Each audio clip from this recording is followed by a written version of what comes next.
What if everything you think about power is backward? What if kings were never really in charge? For 1,000 years, crowns glittered, armies marched, empires rose and collapsed. But behind the banners and thrones, another power quietly decided who ruled and who fell. They didn't wear crowns. They didn't command soldiers. Yet kings knelt before them. Because when rulers ran out of money, and they always did, these men held the keys. The keys to credit, to debt, to survival. From medieval Europe to the modern banking system sitting behind your phone today, the same pattern repeats again and again. Those who control money eventually control the world. Tonight, we're uncovering a hidden story, a 1,000-year chain of financial power. A story of holy knights who invented international banking, of merchant families who owned governments without ruling them, of monarchs who tried to escape debt and paid with their thrones, their kingdoms, or their lives. And by the end, you'll realize something unsettling. This isn't ancient history. This story never ended. It just learned how to hide. To understand how bankers came to own kings, we have to return to the wreckage of the Roman Empire. After Rome collapsed, Europe fractured.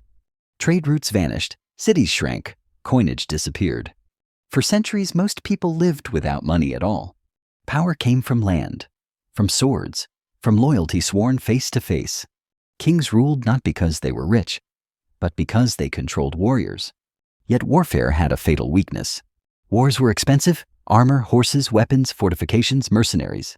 A medieval king could conquer land, but he could not easily turn that land into liquid wealth.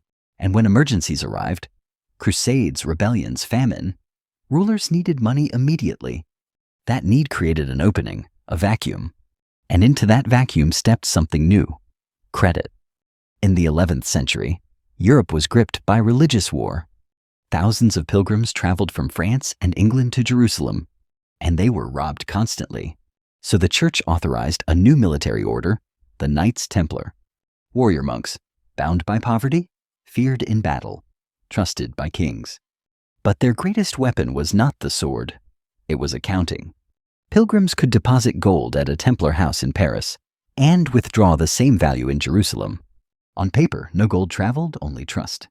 This was revolutionary.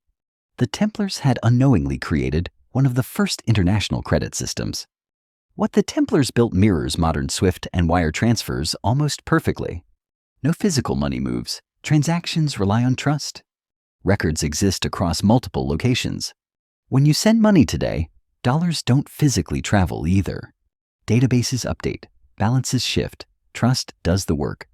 The Templars were doing this 800 years ago. Soon kings noticed. The Templars could move money faster than armies. They could store treasure safely. They could lend, and rulers were always borrowing. By the 1200s, the Templars had become the unofficial bankers of Europe. They financed crusades, they managed royal treasuries, they lent directly to monarchs. And that's when the danger appeared, because once kings owed money, they were no longer fully sovereign. Debt changes relationships. When a king borrows once, it's temporary. When he borrows repeatedly, power shifts. By the late Middle Ages, monarchs depended on credit to function. Wars were no longer seasonal, they were constant. Standing armies replaced feudal levies. That meant permanent expenses. Taxes weren't enough, so rulers borrowed. From Italian merchant banks, from Jewish financiers, from religious orders, and most dangerously, from people they could not easily kill. Because unlike peasants, bankers were useful, until they weren't. We're about to see how this hidden system was born. If you want to understand how money is still used to control power today, hit that subscribe button. We're uncovering the financial history they didn't teach you in school. Now, let's go back to the ruins of Rome. In 1307, King Philip IV of France was deeply in debt, much of it to the Knights Templar. He couldn't repay, so he chose another option. He accused them of heresy. On Friday the 13th, yes, that's where the superstition comes from, Templars across France were arrested. Their wealth was seized, their leaders tortured, their order destroyed. It was one of the earliest recorded sovereign defaults. Instead of paying the debt, the king erased the creditor, and rulers everywhere learned a lesson. Bankers were powerful, but not invincible for a time. 2 centuries later, power returned, this time smarter. In Florence, the Medici family didn't rule through force. They ruled through leverage. Their bank financed popes, princes, city governments, and trade networks across Europe. They understood something crucial.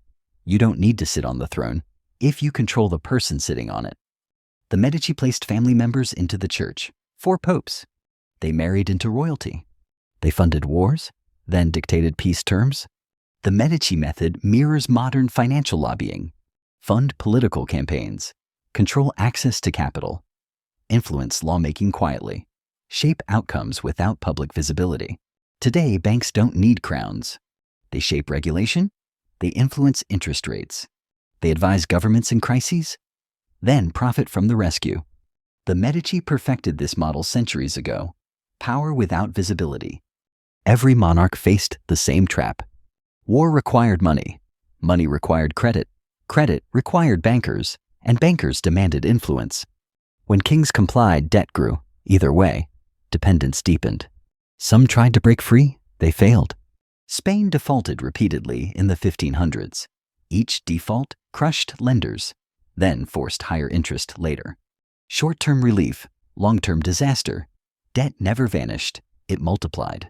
By the 1600s, a new idea emerged. Instead of kings borrowing personally, states would borrow institutionally.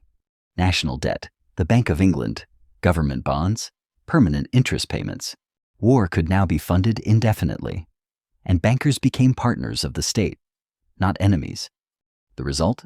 The modern financial world, stable, powerful, unescapable. Revolutions promised freedom from elites. France executed kings, Russia seized banks, others nationalized finance. Yet every system returned to credit, because complex societies require trust, and trust requires intermediaries. The names changed, the function didn't. Today, governments carry debt so large it can never be repaid, only serviced. Interest replaces tribute, taxes replace tithes, and financial institutions remain too big to fail. When crises hit, public money rescues private risk. Just as kings once rescued wars with borrowed gold, the structure is identical. Only the language evolved. For 1,000 years, greed didn't disappear, it refined itself. From swords to spreadsheets, from castles to data centers. The same cycle repeats. Power overspends, credit fills the gap, debt shifts control, crises reset the system. Again and again. Before we end, there are 3 truths history makes impossible to ignore. 1. Money has always ruled politics, not the other way around. Crowns fall, systems remain. 2. Credit is the most powerful invention in human history. It builds civilizations and enslaves them. 3. The past is not warning us, it is repeating itself, only faster.